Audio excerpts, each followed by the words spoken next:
Hey everyone, welcome to the Bold and the Beautiful. I'm Oma, and I'm so excited to have you here. If you love Bold and Beautiful update, then you're in the right place.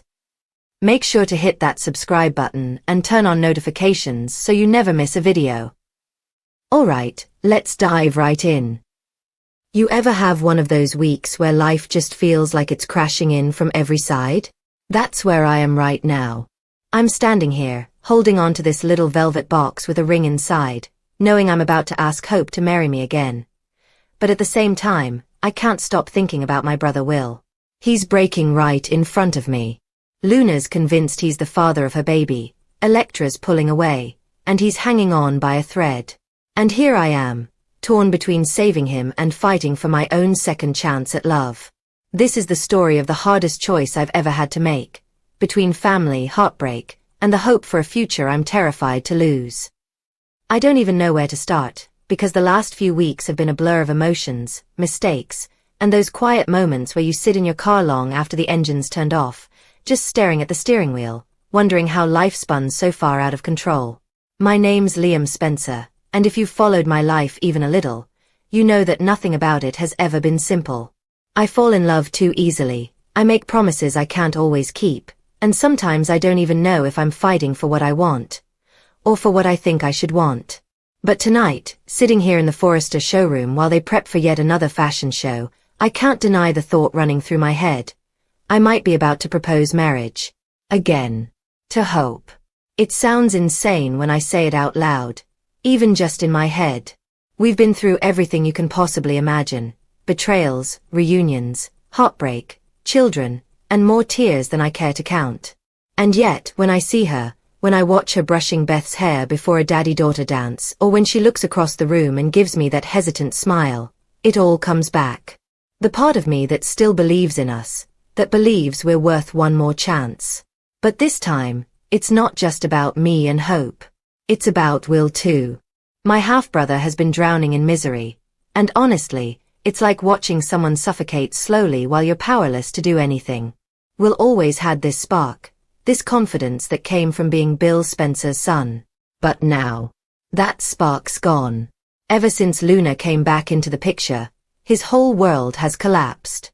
I see the way he walks into a room, shoulders slumped, eyes hollow like he's already given up. And God, I get it. The guy thought he had his life figured out with Electra. He was going to propose to her, he had everything mapped out. But then Luna, pregnant, manipulative, relentless, dragged him into this nightmare. She claims he's the father of her child, and even though we're waiting on a paternity test, Will looks like he's already bracing for the worst. The truth. I'm scared for him. Because I know what it's like to be trapped in a situation you didn't choose. To feel like your whole identity is being stolen from you. And when I catch him sitting alone in the Forrester offices, staring at nothing, I feel this ache in my chest because I can see myself in him. The version of me that lost hope once. The version of me that thought the pain would never end. And yet, here I am, thinking about a proposal. It feels selfish, doesn't it? To think about a ring, about promises and forever, when my brother can barely breathe under the weight of his own life. But the thing is, I've realized something. Life doesn't wait for the storms to clear. If we wait for everything to be perfect, we'll be waiting forever. The fashion show prep around me is chaos. Seamstresses rushing around, designers arguing about fabrics, Brooke and Ridge whispering about Luna still being alive, like it's the biggest scandal in the world. But all I can think about is Hope. The way she'll look at Beth during that daddy-daughter dance. The way her eyes soften when she talks about family. And the way, despite everything, she still finds her way back to me. Do I deserve it? Probably not. Do I want it more than anything? Absolutely. I've been carrying this ring around for weeks now, tucked inside a little velvet box in my drawer. Every time I pick it up, I hear that voice in my head. My dad's voice, cynical and sharp, reminding me that marriage is just a gamble, that women come and go, that love doesn't fix everything. And maybe he's right. But I don't want to live by his rules anymore. I want to believe in love. I want to believe in hope. But then there's Will. And no matter how much I want this proposal to be about joy, I can't ignore the shadow hanging over us all. Luna. Her pregnancy. The way she's convinced that baby is his, even though it makes no sense. I swear, sometimes I catch her looking at Will like she already owns him, like she's won some twisted prize. It makes my skin crawl, but what makes me angrier is watching Will sink deeper into despair. And Electra. Poor Electra. She's trying to hold on, trying to be strong, but I see the cracks forming. The way she avoids him now. The way her smile doesn't quite reach her eyes. I wouldn't be surprised if she walked away for good, and if she does, I don't know if Will's heart can take it. That's the thing about love. It can build you up or it can break you down. Sometimes both, all at once. And as much as I want to kneel down in front of Hope, slip that ring on her finger, and start fresh, I know that when I do, I'll be carrying all of this with me. The mess, the heartbreak, the guilt. Because family isn't something you can shut out. Will's pain is my pain.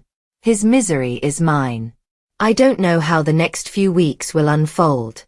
All I know is that love, real love, is worth fighting for. And even if it means carrying the weight of everything else, I'm ready to fight. The day of the daddy-daughter dance came faster than I expected. It's funny how time does that. Dragging its feet when you're desperate for answers, then racing ahead when you just need one more moment to breathe. I stood there in front of the mirror, adjusting Beth's little pink dress, watching her twirl and giggle as she admired herself. She looked like Hope, so much like her mother, and for a moment my chest tightened. I wanted to freeze that image forever.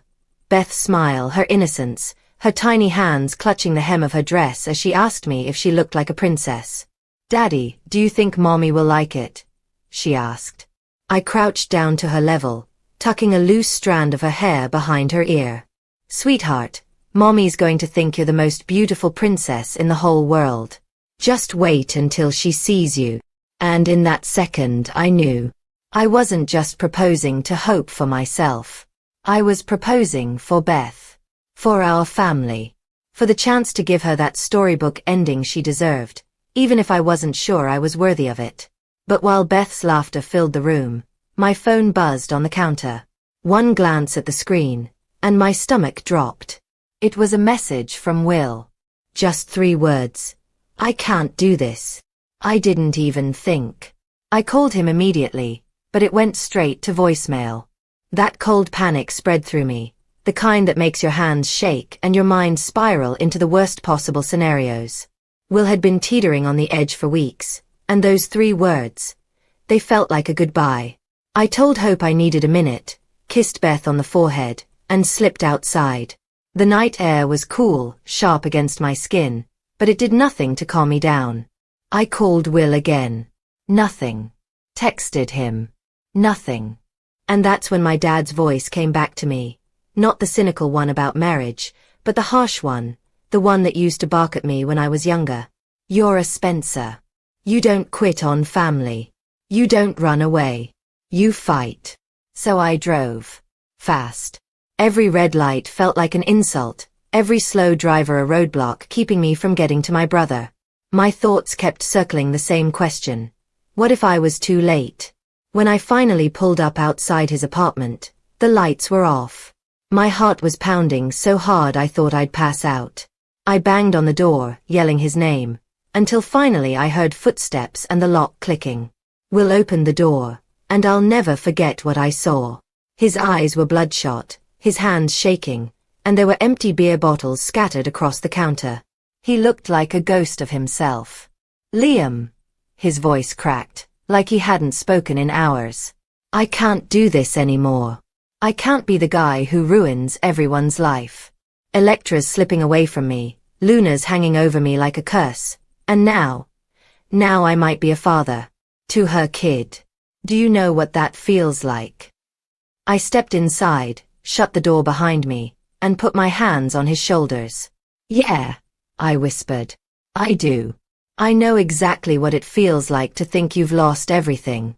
To feel like the walls are closing in and there's no way out. But you can't let it swallow you, Will. You can't give up." He pulled away, shaking his head. "You don't get it. You have hope. You have Beth. You get second chances. I don't. Everything I touch turns to. His voice broke, and he covered his face with his hands. For a long moment, I just stood there, watching my little brother fall apart, and it broke something inside me. Because he was right, in a way. I'd been given chance after chance, while Will's life kept unraveling no matter how hard he tried to hold it together. But I couldn't let him believe that was the end of the story. You think I haven't screwed up? You think I haven't hurt people I love? Will, I've been lost more times than I can count. But you know what saved me? Family. And whether you believe it or not, you still have that. You have me. You have Dad. And yeah, I know he's not perfect. Far from it, but he'd go to war for you. We both would. Will dropped his hands and looked at me, eyes wet with tears. What if the test proves it? What if the baby's mine? I swallowed hard, because the truth was, I didn't have an answer that would magically make it better. Then you deal with it. One step at a time. And you don't let Luna use that baby to own you. You're stronger than that, Will. You're a Spencer. You fight for your life, for the people you love, and for the future you want. Don't hand it over to her. For the first time in weeks, I saw something flicker in his eyes. Not hope, not yet, but maybe the faintest spark of fight. I stayed with him that night. We sat on the couch, talking until the sky started to lighten outside. I didn't tell Hope where I was, and I know she was worried sick, but in that moment, my brother needed me more than anyone. When I finally drove back home, the sun was rising, painting the city in soft gold. I walked in, exhausted, and found Hope asleep on the couch with Beth curled up beside her. The sight nearly brought me to my knees. My family. My reason. My anchor. And right then, I made a promise to myself. I would propose. Not because I wanted a fairy tale, not because I thought it would fix everything, but because I finally understood what mattered. Love. Family. Fighting through the storms together, no matter how hard it got. Will's misery wasn't over, not by a long shot. The paternity test still loomed, Electra's heart was still fragile, and Luna was still circling like a vulture. But I wasn't going to let him face it alone. And I wasn't going to let my chance with Hope slip away again. Because if there's one thing life has taught me, it's that happiness isn't something that falls into your lap. You have to fight for it, every single day. And for the first time in a long time, I was ready to fight with everything I had.